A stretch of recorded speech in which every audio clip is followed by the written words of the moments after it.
A stunned British nation lines up for an outpouring of unbridled emotion, with condolences in writing and with flowers.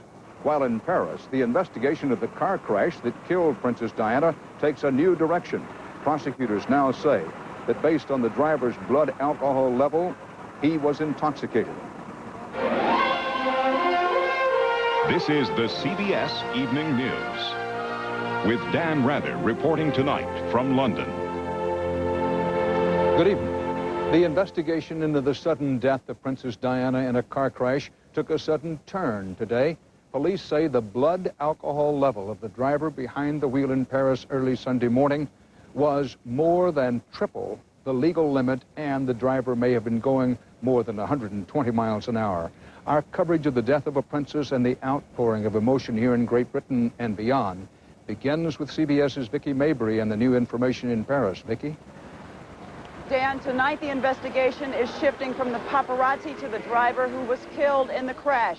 Henri Paul was a security guard, not a professional chauffeur, but he drove Princess Diana with tragic consequences.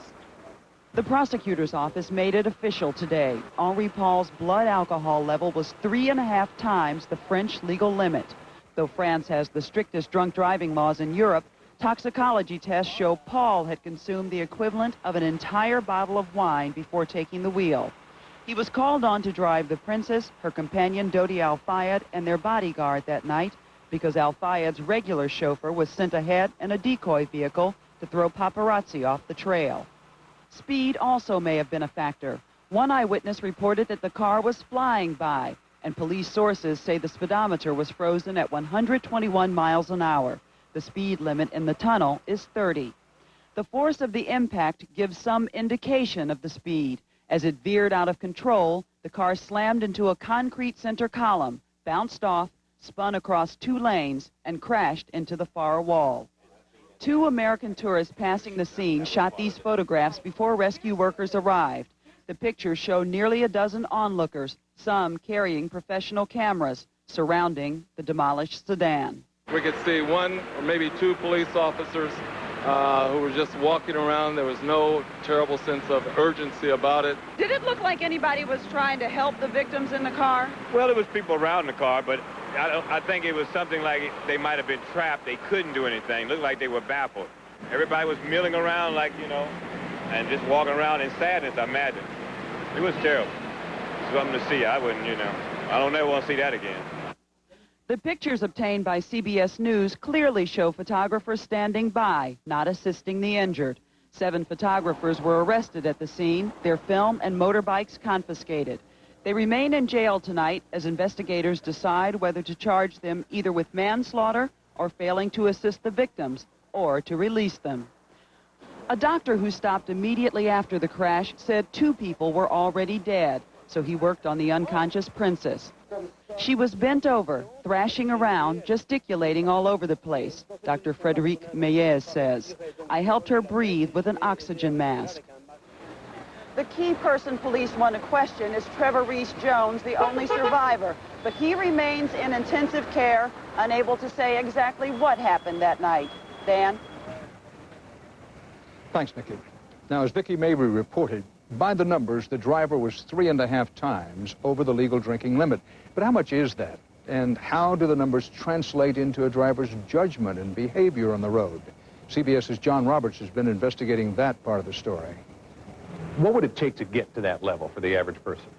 The average 170 or 180-pound man would have to drink 7 or 6 glasses of wine, 6-pack of beer, or 6 shots of hard liquor. As an emergency room doctor at New York's Bellevue Hospital, Bob Hoffman has seen the results of hundreds of cases of drunk driving. And the results in the Princess of Wales crash are typical of that level of intoxication. We would not expect this person to be able to drive a vehicle at all, much less at high speeds in a difficult situation. In tests conducted by the North Carolina Highway Patrol for CBS News 48 Hours, students' driving ability was extremely impaired at a level just below the legal limit in most states. Studies have shown that with every 2% increase in blood alcohol, the chances of getting into a fatal accident almost double. At the level Diana's driver tested for, the chances of a fatal crash are 300 to 600 times greater than if he hadn't been drinking. The most haunting statistic about the Princess crash? The average blood alcohol level of people involved in fatal drunk driving accidents in this country is virtually identical to her drivers. John Roberts, CBS News, New York. Divorced, Diana was no longer an official member of the British royal family, but she was the people's princess. And mindful of that, the British royal family is preparing, quote, a unique funeral for a unique individual, unquote, but not a state funeral. CBS's Tom Fenton is at Buckingham Palace tonight, where thousands filed by all day long and into the evening. Tom? Dan, in all the years I've been in Britain, I've never seen anything like this. The mounds of flowers, the crowds of mourners, and the funeral on Saturday at 11 a.m. in Westminster Abbey is going to be unbelievable. Diana's coffin will be carried in procession from St. James's Palace, where she lies in the Royal Chapel, along a short route through central London, across Horse Guards Parade to Westminster Abbey, the place where someday her son Prince William will probably be crowned King of England. After the official service, she'll be taken to her family home, Althorp Hall, north of London, where this morning her brother, the Earl Spencer, was making arrangements for a private burial in the family chapel among 20 generations of her ancestors. But for ordinary people, the mourning period has already begun. A simple portrait in the window of a shop, a sea of floral tributes. Florists across the country have been working around the clock to deliver bouquets and messages to the royal palaces. Covent Garden Market reported running out of stargazer lilies, their popularity inspired by an appearance last night behind Diana's flag-draped coffin. From early today, they've been lining up outside St. James's Palace, waiting patiently for up to 7 hours to sign the book of condolences. People here feel about the loss of Princess Diana something like we Americans felt about the loss of President Kennedy. She was more than just a public person. She was someone who would touch their hearts. Princess Diana was the light of the world. She represents a humanity in a world that is becoming more and more corrupt. I think it's also very sad that somebody who gave out so much during her life appeared to get back so little love. And I think, you know, we're here making up for that. She was a role model to us all. I think every woman and every mother should be proud of her, and she was a very good mother, and I think that should come first in every woman's life. Morning talk shows were saturated with eulogies to Diana. I think she just embodied loveliness. Continuous news has given way to continuous grieving, and the now familiar pictures were played and replayed. The hats, the fun, the awkward kiss, the lonely princess, the hunted princess, and as if this weren't almost too much to bear, the happy mother. Almost everyone we talked to today seemed to feel as if they'd lost a member of their own family. It's a personal loss, not just a national loss. Dan? Tom, all that being true, why did the royal family not go for a full state funeral? Well, I guess it's because it's such an unprecedented situation. They don't know how to categorize it. It isn't a full state funeral, but I guess you could call it a people's funeral. Dan? Tom Fenton, thanks. Rarely has there been such a worldwide outpouring of grief over the death of a public figure.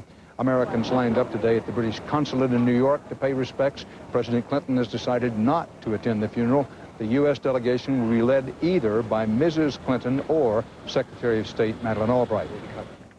Now, CBS News will cover live the funeral early Saturday morning in London. Still to come from London tonight, more parts of this complex and tragic and still unfolding story.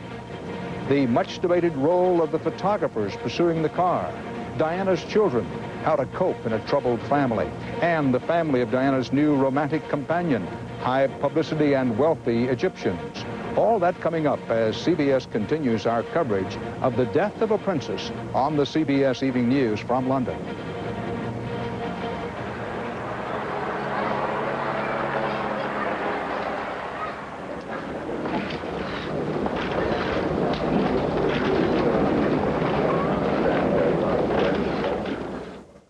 I was worried I needed surgery for my hemorrhoids, but the doctor said they weren't serious and to use Preparation H. Preparation H helps shrink swelling and often relieves itching, irritation, and painful burning of inflamed hemorrhoidal tissues for hours. Trust doctor-recommended Preparation H.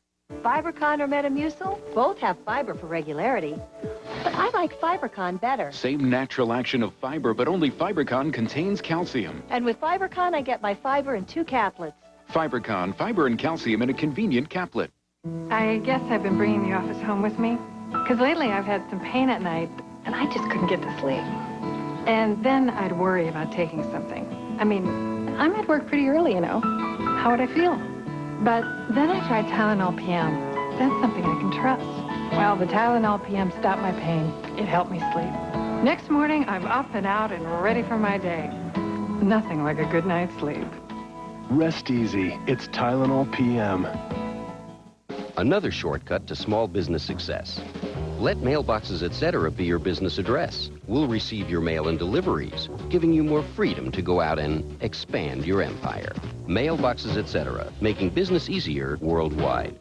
Another shortcut to small business success. From Mailboxes Etc. Star in a commercial on the Super Bowl.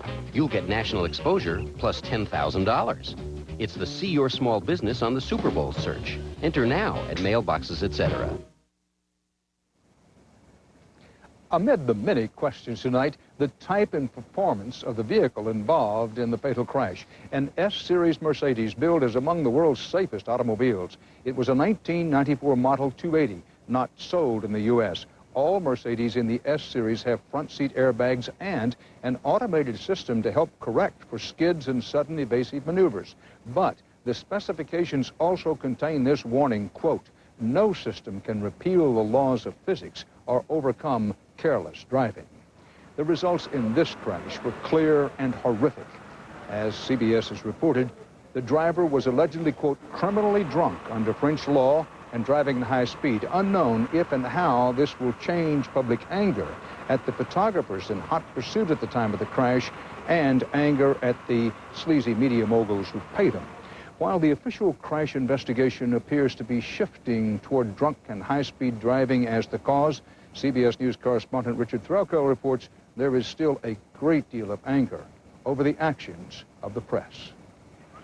A picture's supposed to be worth 1,000 words, but pictures like these of Princess Diana were worth millions of dollars to the paparazzi who took them and millions more to the London tabloids that featured them.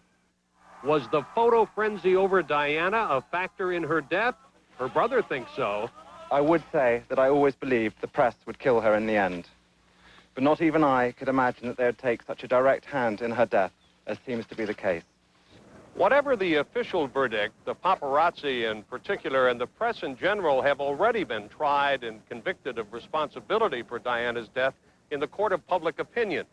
Since the accident, reporters and photographers in both Paris and London have been assaulted physically and verbally by ordinary folks. And if you're a reporter trying to cover all of this, the kindest thing you can expect to hear from a bystander is die killer. No question, being chased through the streets by a pack of paparazzi can be truly terrifying. Elizabeth Taylor, for one, knows. It's one of the most frightening, claustrophobic-making feelings in the world because you have no place to go. And you end up in a corner of the car. And she must have known such fear. It makes me so angry. But it's also true that Diana courted much of that coverage. In short, she used the press and it used her. And so those like Eamon McCabe, photo editor of the mainstream British paper The Guardian, plead not guilty to the charge of die killer. I don't feel particularly responsible for her death. I'm part of the dye industry. Finally, there wouldn't have been any paparazzi around Diana if there weren't millions of people buying the tabloids to see her picture.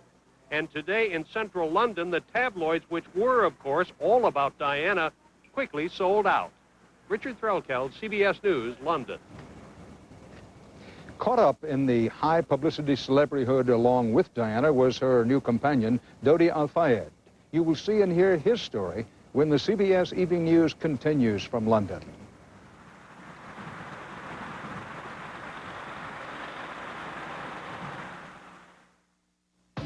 It feels strong and dependable,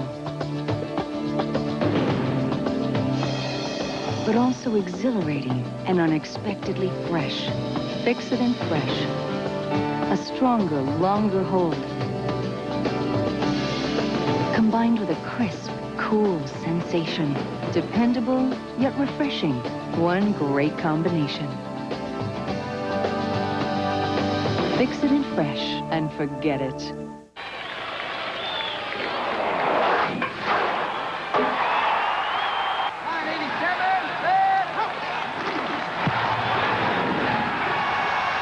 Looking for historically high-performing mutual funds? You'll find lots of them and more right here. Mutual Fund One Source from Schwab. 600 funds, no loads. Call for the select list free or get it all online at schwab.com right now. This is investing the way it should be. My arthritis pain kept waking me up, so I called my doctor. He recommended capsaicin, the ingredient in capsaicin P. It's the topical analgesic ingredient doctors recommend most for arthritis pain. I don't want to live with pain, and I don't have to. Capsaicin P. Making plenty of high-fiber fruits, vegetables, and grains like wheat bran cereal a regular part of your low-fat diet may help reduce your risk of some kinds of cancer. Yeah, I saw that. You already read this? Did not. Yes, I did. You did not. Yes, I did. Because the Late Show's bringing you to Camp Dave. Take a hike! Want arts and crafts, wildlife? Come to Camp Dave, and we'll make you a happy camper. As preparations are made for Princess Diana's funeral this Saturday morning, her 41-year-old male companion has already been laid to rest outside London. CBS's Anthony Mason reports tonight on Dodi Al-Fayed and the high-profile Al-Fayed family. A romance with a princess made Dodi Al-Fayed famous, but he already had a reputation. The son of an Egyptian billionaire, he became a fast-living film producer. He won an Oscar for Chariots of Fire and always seemed to have beautiful women by his side. He liked the long, lean, leggy blondes, actress types, model types. They were really attracted to him because he had strength of character.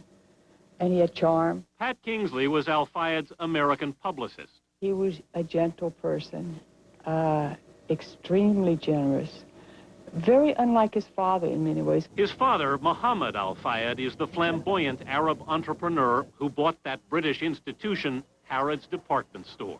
He's a trader, he's a dealer. We're not quite sure where all his money came from to begin with, and it was alleged during the Harrods takeover he was a front man for interests in the Middle East. We don't know. And that's why, in spite of the millions he's given to British charities and British politicians, Al-Fayed has been denied a British passport. He's had some friends in British society. Diana's father was one of them. And claims that when Earl Spencer was dying, he said, "Look after my little girl." It was the father who first invited the princess to an Al-Fayed family outing. Then she met the son. After her loveless marriage of 15 years, has Diana finally found true love? The tabloids went to town, but royal watchers say there was something there. His charm was like a flamethrower. It burnt everything in front of him, and you know, she'd never been treated like that by anyone. In one way, their attraction was natural. Both felt somehow betrayed at home. The royal family wanted Diana out. The British aristocracy has never let the Al-Fayeds in. Dodi Al-Fayed was buried yesterday. The day before, a British newspaper suggested he was unfit to marry royalty. But Diana knew royalty. Apparently, she liked Dodi more. Anthony Mason, CBS News, New York. This was supposed to be a happy day for 15-year-old Prince William and 12-year-old Prince Harry, the day they see their mother again after their vacation in Scotland. We'll report on how famous children are dealing with a mother's death when CBS continues from London.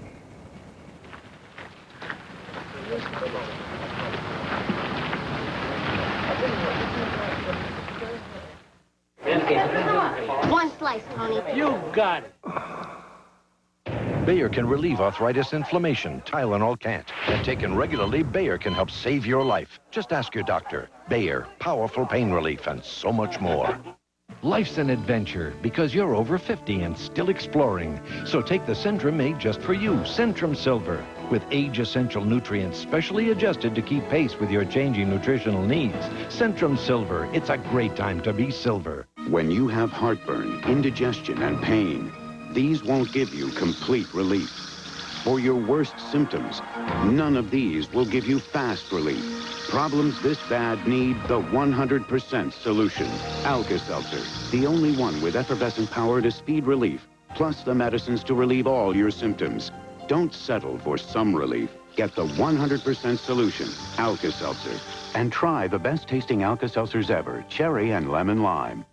Soon you may have something better to wake up to. You're a winner in the Publishers Clearinghouse Sweepstakes. And I don't look good. Starting September 24th, the Prize Patrol will wake up a new winner every morning for a month. No, I must be dreaming. Here, the Prize Patrol. That's 30 winners in 30 days. And here I am in my old house coat. You could wake up to thousands, even millions of dollars. Enter the Publishers Clearinghouse Sweepstakes today, and soon you could wake up a winner. I've called this board meeting to ask, what should we tell people about Primestar Satellite TV? Well, tell them they get up to 160 channels. Of great entertainment. Sheesh. Yeah. Look. Plus, you don't have to buy the dish. It's included with the service. And it starts about $1 a day. Well, why don't we just tell people to get Primestar? Because it's the best value in satellite TV. That's it. Now get Primestar at special savings during the big deal. Call 1-800-PRIMESTAR. They're armed, dangerous, and ready to fight. There's going to be death. Inside the birth of a militia, an all-new 48 Hours, Wednesday. Along with the sorrow so many feel over the death of Princess Diana, there is sympathy and deep concern for her two young teenage sons. While they are royal princes, we can't forget that, first of all, they are children. Children left now to deal with the loss of their mother. When Prince Charles brought his former wife's body home from France, he had on his public face the mask of the monarchy. Royal watchers expected nothing else. Prince Charles, when the coffin came back, did not waver. There were no tears, and he would expect his sons to behave in exactly the same way. The sons, William, 15, in direct line to the throne, and Harry, 12, have witnessed as children their parents' very public divorce, the admissions of adultery on both sides, and now the shock of their mother's death. So how will the family help the boys deal with their grief? Grief counselors, I would not anticipate, would be brought in. This is not the way the royal family operates. They keep their own counsel. This was one of the things that Diana found so difficult to come to terms with. Diana was determined that her sons would have experiences in the real world. They went to ordinary kindergarten. They went shopping. They were encouraged to have fun. She believed in showing her emotions. She believed in kissing and embracing, in laughter and, when necessary, in tears. The family she married into believed, quite literally, in not one single one of those things. Television journalist Jonathan Dimbleby, a close friend of Prince Charles, says this is unfair, that while Charles may seem cold in public, he is in private a loving father. He gets irritated with his children, like many fathers get irritated with their children, but he cuddles them, he has them on his lap, he tousles their hair, they horseplay, and they mess around in the way that healthy parents and children do. Coming up, a look at the legacy of Princess Diana, what she meant, how she connected to the British people.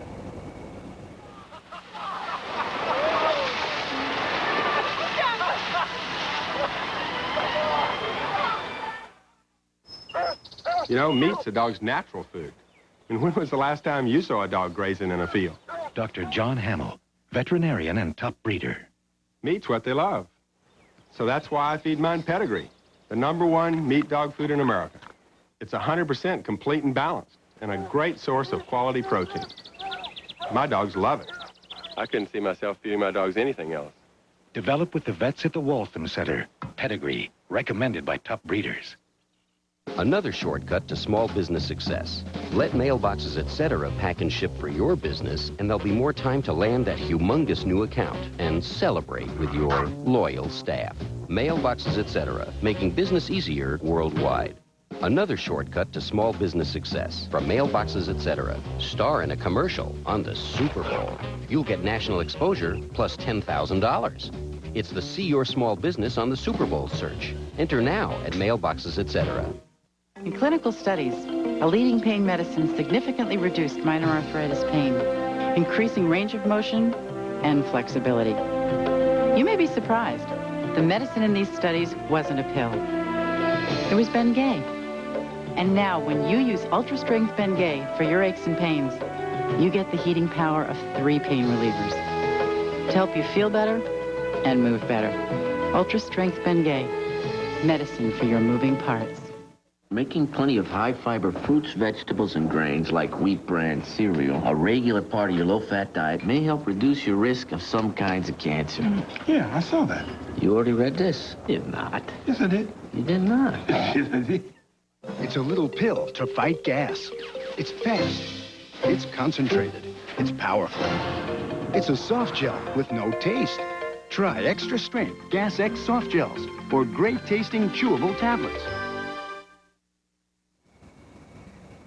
The mood, the scene, the atmosphere here in Britain, they're like nothing we've experienced. Just it's a little like the death of President Kennedy in our country. But this is something unique to this princess and to this country. A whole nation grieving. It's hard to describe, it's hard to put your finger on what it was that Princess Diana meant to the British. So we asked our veteran London correspondent, Mark Phillips, what it was about Diana. You had to line up to pay your respects to Princess Diana today, but even as tens of thousands did so and the sadness spilled over into another evening, they weren't always sure who they were remembering. That innocent teenager with the 70s hairdo and the doe-eyed look who was to become the fairy tale princess. The proud, plump mother of a future king. The glamorous, glittering cover girl princess, the betrayed wife. The woman of the 90s who had to recreate herself as a champion of good causes, Saint Diana to some, a loose cannon to others. And she was doing so well before it was all ended. Such a waste, isn't it? I think I'm just speaking for everybody, feel like everybody. It's just incredibly sad. Sad, but fascinating from the start. Diana, at first timidly and then with increasing confidence, reinvented the art of being royal. She did it with style, gracefully. You know, she included everybody. Everybody felt that they were part of the royal family. It's no longer something we know nothing about, something we were frightened of. If anything, it was the royals who felt the fear that Diana had become the leading brand name of the institution the Queen called the firm. The pressure from within and without began to tell. She couldn't win because she looked pretty. Everybody wanted to see her. And then if she took too much care, she got criticised, you know, and she was, everything she did was criticised. They couldn't just let her be, let her live her life. Perhaps among the public who had bought the pictures the photographers took, there is not just sadness, but also some remorse. It's been said a lot over the past couple of days. It's trite, it's sentimental, it's even soppy. But to judge by the public outpouring, Diana had become the people's princess. And in death, she certainly is the Queen of Hearts. She's been called an icon for our times, and now she is frozen in time. Forever lovely, forever young, forever lost. Mark Phillips, CBS